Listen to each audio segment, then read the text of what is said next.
Entonces, ahora pasemos, por favor, a la ponencia 4, que corresponde al psicólogo Sergio Augusto Bistraín. Antes de que presente su presentación, igualmente leeré la siguiente reseña curricular.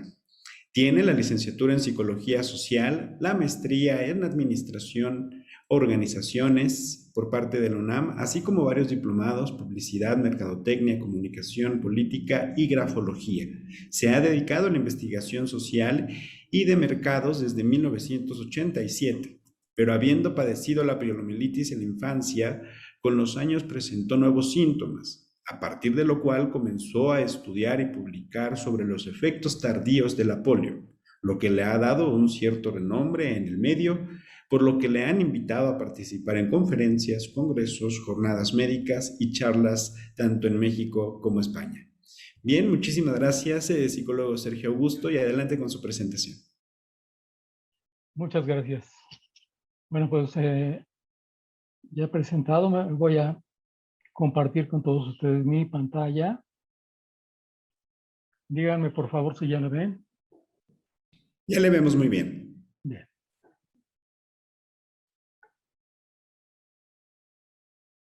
Bueno, pues como ya se dijo en la presentación, no soy ni médico, ni historiador, ni nada por el estilo. Soy una persona afectada por la poliomielitis. A mí me dio cuando yo tenía 11 meses de edad. Así es que cuando yo comencé a tomar conciencia de mí mismo, me conocí ya con una secuela de la polio. Y luego, como ya comentaron, comencé muchos años después a presentar algunos síntomas y me puse a investigar y por eso es que hoy estoy aquí. Bueno, comienzo a platicarles primero sobre lo que es la poliomielitis aguda, que va a indicarnos el camino hacia la parálisis flácida aguda. Cuando nacemos con cierta cantidad de neuronas motoras, las cuales comunican al cerebro con las fibras musculares. Cuando llega el ataque del virus de la polio, algunas fibras musculares van a quedar desconectadas del cerebro, se dice denervadas. Y cuando quedan denervadas, quedan, aunque estén en perfecto estado, simple y sencillamente ya no llevan a cabo el trabajo para el cual están hechas, que es simplemente contraerse y relajarse, contraerse y relajarse. Eso ya no sucede y entonces el músculo completo se paraliza, pero es una parálisis flácida, queda el músculo como si fuera un trapo. Luego viene la etapa de recuperación y en esta etapa de recuperación hay dos posibilidades. Una, que las neuronas motoras que quedaron funcionales reinerven las fibras musculares que habían quedado denervadas y entonces le devuelvan a todo el músculo la funcionalidad que tenía inicialmente. La otra posibilidad es que ninguna de las neuronas motoras vecinas hayan podido reinervar las fibras musculares que habían quedado denervadas y entonces se produce una atrofia. Y como el virus de la polio afecta de manera asimétrica, de manera aleatoria, pues estas atrofias musculares van a provocar ciertas deformidades en el sistema musculoesquelético, las cuales se conocen como las secuelas de la polio. La magnitud del daño causado por el virus, así como la región del sistema nervioso central que afecta, determinan la gravedad de la enfermedad y determinan también la gravedad de las secuelas y la ubicación de las secuelas. Se dice que el virus de la polio afecta todo el sistema nervioso central, pero más la corteza motora, el bulbo raquídeo y la médula espinal. Y de la médula espinal parece ser que tiene el virus cierta predilección por las neuronas motoras que se encuentran en la región medular en la región lumbar de la médula espinal. Razón por la cual muchas de las personas que sufrieron la poliomielitis quedan con secuelas en los miembros inferiores. Sí hay personas que tienen secuelas en miembros superiores, pero la gran mayoría tiene secuelas en los miembros inferiores.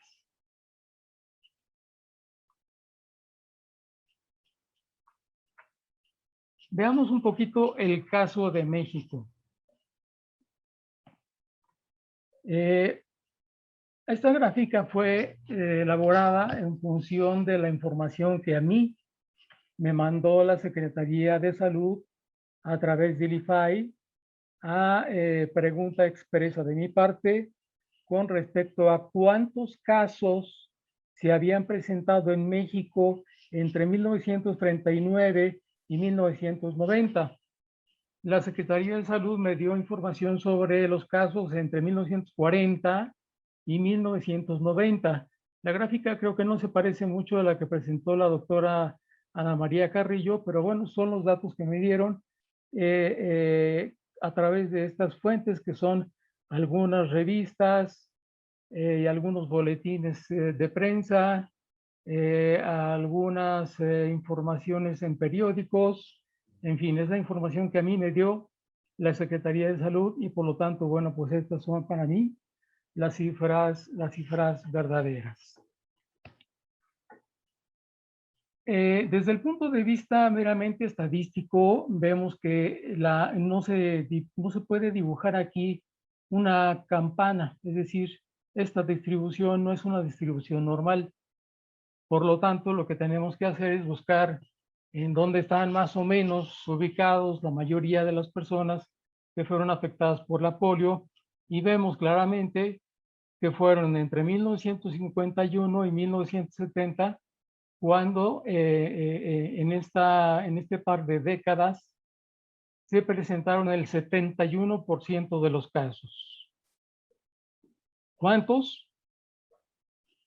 Si sumamos las cifras, nos da 29.176. El número sí coincide más o menos con el que dio la doctora Ana María. Ahora bien, dice la Organización Mundial de la Salud que hasta 1990 precisamente hubo siempre un subregistro a nivel mundial. Y esto significa que por cada 10 casos que se registraron, hubo 100 casos reales, lo cual nos lleva a estimar que en México ocurrieron 291.760 casos. Ahora bien, hicimos en el año 2010 la primera encuesta iberoamericana sobre las condiciones de las personas afectadas por la poliomielitis, en la que participaron los países que están aquí señalados, de México, Centroamérica y Sudamérica, además, por supuesto, de España. La gran mayoría de las encuestas vinieron de España, en segundo lugar de México y en tercer lugar de Argentina. Pero participaron otros países como Brasil, que ya nos llevaba años de ventaja en el medio asociativo, y participó Argentina, que en ese momento era un grupo, ya después se convirtió en asociación. Participó Costa Rica, que en ese momento también era un grupo, y después se convirtió en asociación. Entre muchas de las preguntas que incluía el cuestionario, les pedimos que nos dijeran a través de estos mapas que son de dermatomas, que nos dijeran en dónde tenía secuelas y de qué lado tenía secuelas. Y como podemos ver, básicamente fue a partir de L1, L2, L4, L5, S1 y S2, es decir, prácticamente miembros inferiores, como ya lo había comentado antes. Más concretamente, si vemos esta tabla, de inmediato podemos ver que resaltan, que sobresalen estos números precisamente en estas regiones medulares que les acabo de mencionar. Y vemos también que las personas que sufrieron daño a ambos lados, la sufrieron sobre todo en nivel de L1, L2 y L3, es decir, cadera, muslo y los músculos alrededor de la rodilla. Por lo tanto, pues son personas, todas ellas generalmente que no pudieron desplazarse, sino con muletas, bastones, andaderas o silla de ruedas.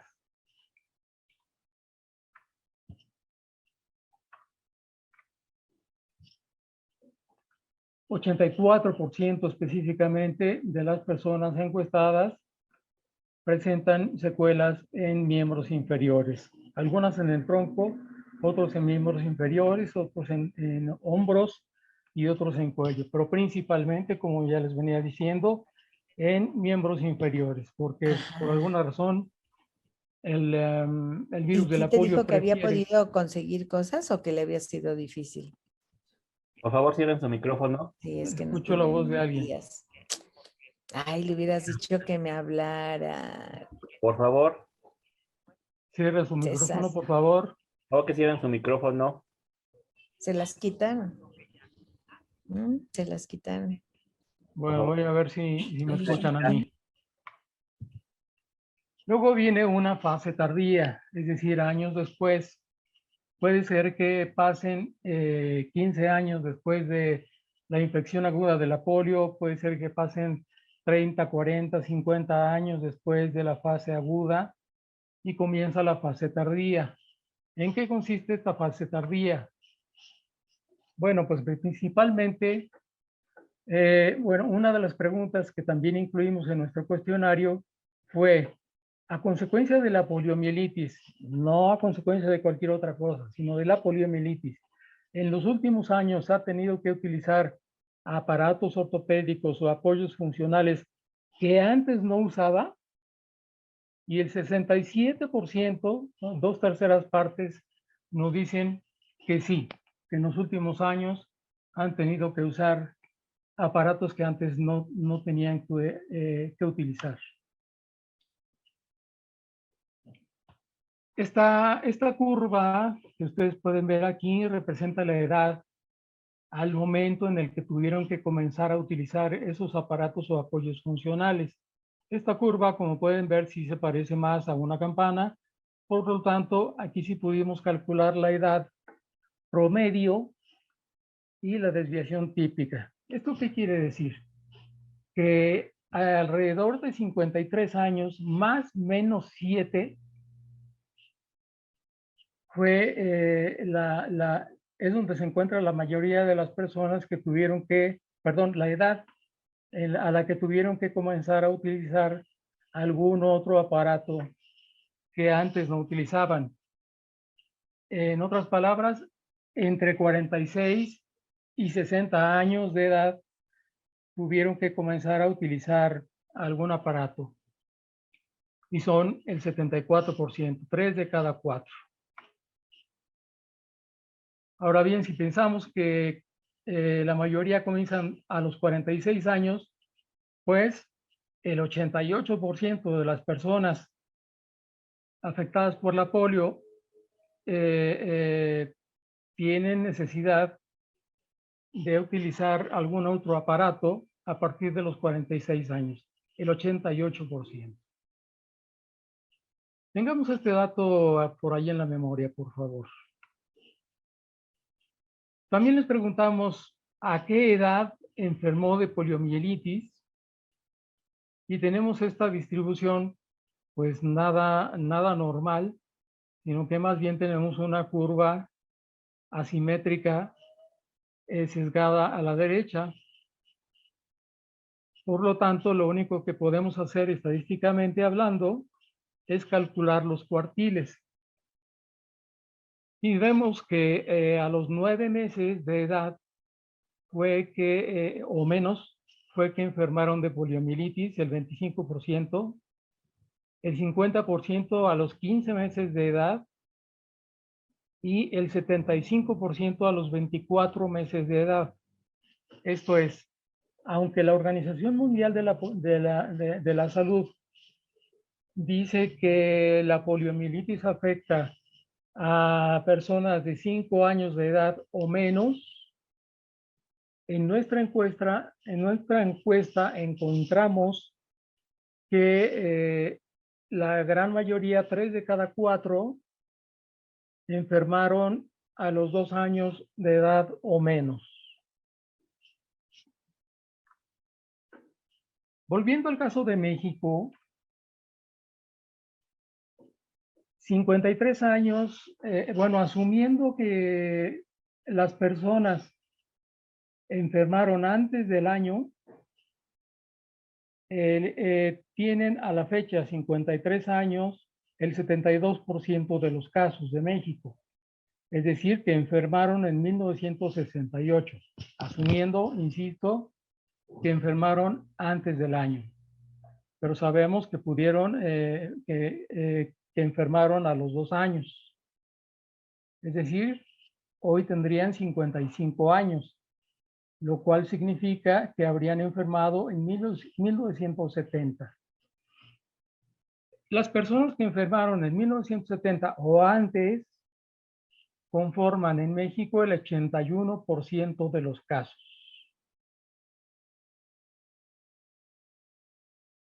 Finalmente, los que tendrían 60 años o más son el 86% de los casos. ¿Esto qué quiere decir? Pues quiere decir que una gran proporción de la población de personas afectadas por la poliomielitis están necesitando ya, y desde hace varios años, apoyos funcionales o ayudas técnicas para poder desplazarse. Específicamente, ¿qué están usando? Entonces les preguntamos, les mostramos esta lista de aparatos y apoyos para que nos dijeran con 4 opciones de respuesta. Nunca lo he utilizado, siempre lo he utilizado, antes sí y ahora no, o bien antes no y ahora sí. Comencemos con el nunca. Y veamos que las personas, bueno, que hay muchos nunca, cosa que llama mucho la atención. Hay pocos nunca con respecto a zapato especial, plantilla especial y órtesis larga. De lo demás, hay muchos nunca. Desde siempre, lo que más encontramos son zapato especial, plantilla especial y órtesis larga. Lógicamente, ¿no? Ahora bien, antes no y ahora sí utilizan principalmente muletas axilares, bueno, plantilla especial, muletas axilares, muletas canadienses, bastón, silla de ruedas manual o silla de ruedas eléctrica o scooter. Y estos son los números en los que yo quiero pedirles que se fijen porque son aparatos muy visibles y por lo tanto afectan muchísimo la autoestima de la persona. En mi caso, por ejemplo, cuando yo tuve que empezar a usar bastón, me costó mucho salir a la calle y que me vieran con un bastón después de tantos años que anduve sin bastón. Luego, cuando tuve que usar muletas canadienses, pues me costó muchísimo también. Y cuando he tenido que ir a algún hospital, pues me llevo mi scooter de plano, porque es caminar muchísimo. Y las veces que he viajado a España, pues siempre me han tenido por ahí alguna silla de ruedas eléctrica o algún scooter para que yo me pueda movilizar, porque es cuestión de hacer recorridos bastante largos. Y me cuesta mucho que me tomen una foto sentado en un scooter o en una silla de ruedas. Incluso me cuesta mucho aceptar que me tomen una foto y que salga mi muleta canadiense. Y he escuchado casos de personas que dicen, es que yo no quiero usar bastón porque van a creer, les estoy hablando del caso de un electricista, dice, van a creer que no voy a ser capaz de hacer mi trabajo de electricista, entonces no quiero usar bastón. Digo, pero es que si usted camina, como yo camino sin muleta, pues caray, es muy visible que posiblemente no pueda hacer el trabajo porque tiene una discapacidad bastante visible, es menos visible. En mi caso, por ejemplo, cuando llevo el bastón o la muleta, mucho menos visible, mucho menos aparatoso mi manera de andar. Pero para muchos es algo que afecta terriblemente la autoestima. Ahora bien, ¿por qué utilizar aparatos que además afectan tanto la autoestima? Pues porque hay una debilidad muscular mayor a la que antes presentaba. O bien porque hay dolor en articulaciones, o porque hay cansancio anormal, o porque hay fatiga muscular, o porque hay dolor en los músculos, o algunos otros síntomas, los cuales todos estos que están aquí definen, según la mayoría de los autores, lo que se denomina síndrome postpolio. ¿Qué cosa es el síndrome postpolio? Bueno, pues es un efecto tardío de la polio. ¿Y en qué consiste? Pues, ¿se acuerdan ustedes de esta grafiquita? Había en este músculo 8 fibras musculares y murió una neurona motora, y las neuronas motoras que quedaron vivas reinervaron a las fibras musculares que habían quedado denervadas, pero esta neurona motora trabajó de más durante mucho tiempo y entonces murió. Y las fibras musculares que inervaba desde el principio o que inervaba a partir de la muerte de la primera neurona motora, pues ya se quedan denervadas, ya se quedan incomunicadas del cerebro, ya no reciben la señal de que se tienen que mover.